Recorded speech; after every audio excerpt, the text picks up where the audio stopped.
and welcome back to another Preptober video. Today, as promised, I'm going to talk to you a bit about music and writing, how I use it, some tips and tricks for picking songs for your writing playlist, and also some tips for if you don't want music but you want something. I want to preface this by saying that there isn't a right or wrong way to do this, and if you for whatever reason do not want to use music for your writing, that's totally fine as well, but I'm going to talk about music and other sounds as well in this video. Now, I don't use music the same way some other people do it when it comes to my writing and my writing playlist. I don't typically look for like, okay, now I'm writing a sad scene, so I need a sad song.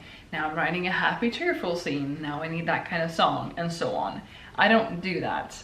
I use music because I need the distraction, I guess. I need something that closes me off from the outside world, even if I'm home alone and there is no other sound around. I need something that closes me off from the outside world and gets me to focus on my story. I also typically just add a bunch of songs I like into one playlist, call it my writing playlist, and be done with it. I'm trying to be a bit more selective this year, but I also think that the playlist I'm currently using for my October project will probably be the one that carries on into November, just with more songs added, because that's what I do.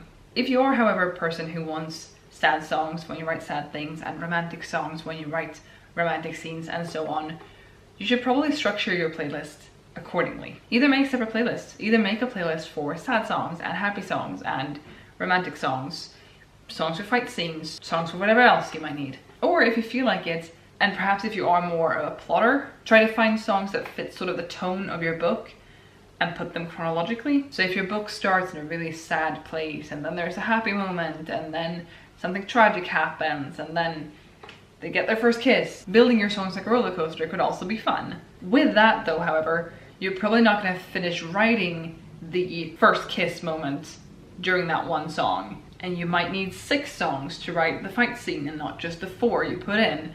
So it's not really an exact science, but it would be an interesting way to do it. Actually, that's not a bad idea in general. If you're more of a pantser and you have all these songs you want to listen to when you write and you have basically no idea what your story is, you could just challenge yourself to write in the tone of the song, basically.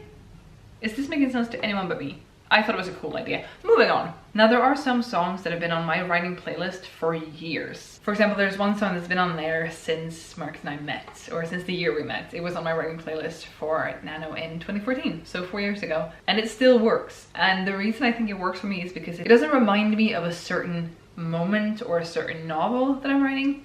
It just reminds me of Nano. I usually just put my writing playlist on shuffle, and sometimes I, of course, skip songs because that's what shuffle is for, isn't it? But this song, if I am in a rut and I don't want to write and every single word I type out just sucks and I hate my story, typically like week 2 problems of NaNoWriMo, I put this song on and it sparks something. I don't even know if I like this song or not, but it does the trick. It gets me writing, it gets me in the zone, and usually when the song is over, I'm in that sort of Nano mindset again and we'll push through. The song in question is Wicked Wonderland by Martin Tungevaag. I hope I'm saying that correctly. And it goes a little something like this.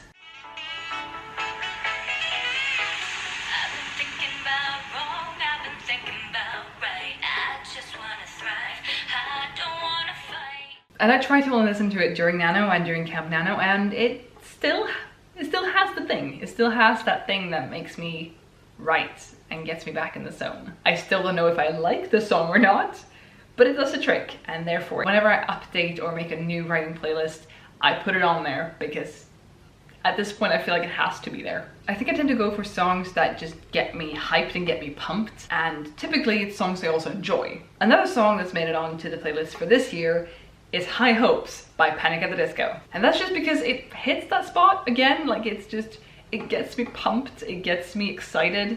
I like the lyrics of it and I just like it.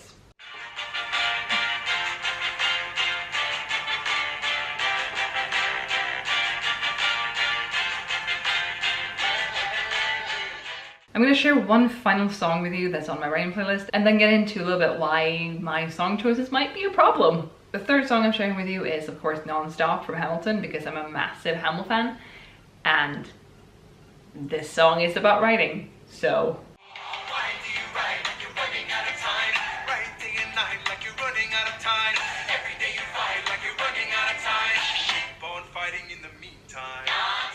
And seeing as how I tend to use word springs for NaNoWriMo, and NaNoWriMo is a limited time event, I feel like it's a relevant song, and I love it a lot, and therefore it's on my playlist. It actually isn't. I'm gonna put it on my playlist right now. Now there is sort of a theme with these songs. Again, they get me hyped and pumped, but also they all have lyrics. And for me it works, usually. Sometimes I find myself sitting during a sprint with my fingers on the keys, not typing, miming along the songs. Which is not really what I want out of it, but it still works. I eventually find my way back into the writing. But if you're someone who gets distracted by lyrics, I mean, listening to film scores, for example, or just like the karaoke versions of songs you like, could still work and could be a good alternative. Now there's also the option of using ambient sounds, which works well if you want that sort of thing cutting you off from the outside world and putting you in the zone, but you don't want or can't use music. Some example for this would be Rainy Mood, where you can listen to rainstorms and rain splatter against windows and stuff. It's really, really nice. Or the sound of a fireplace crackling. Or a thing I found the other day, I haven't tried it out yet, but I'll see if I can find it again and put a link in the description, which was like cafe sounds. So basically the sounds you hear if you sit in a cafe, just taking in what's around you. And that can be very atmospheric. Either if you write your best words when you're in coffee shops, but for whatever reason can't get to one today, or if your characters are currently in a coffee shop or restaurant or something similar and you just want to hear what they hear, it can be good from like a research angle as well. There is of course also the option of combining these kinds of sounds. For example, turn on Rainy Mood and one of your favorite songs, or have the cafe sounds with the crackling fireplace, or a mix thereof. I think that could be really cool and really atmospheric, and it's not something I usually do. I do enjoy Rainy Mood, but I don't use it as much as I maybe should. So that sort of wraps up this video, and if you do use music, I would recommend actually making a playlist. If you want to listen to it in order or shuffle it or do whatever, or if you want to make like a queue out of the songs that are already in your playlist, by all means do that.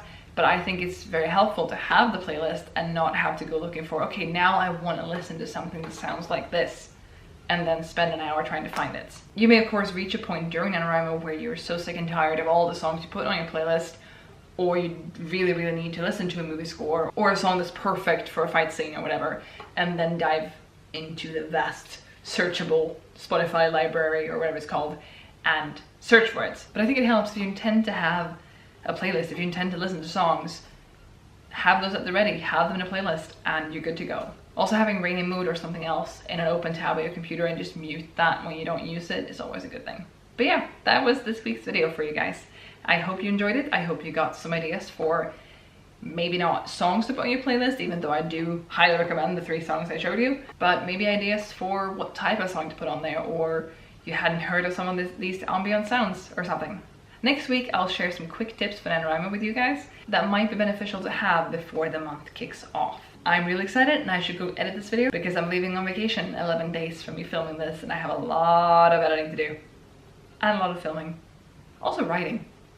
I should go. See you next week, guys. Bye.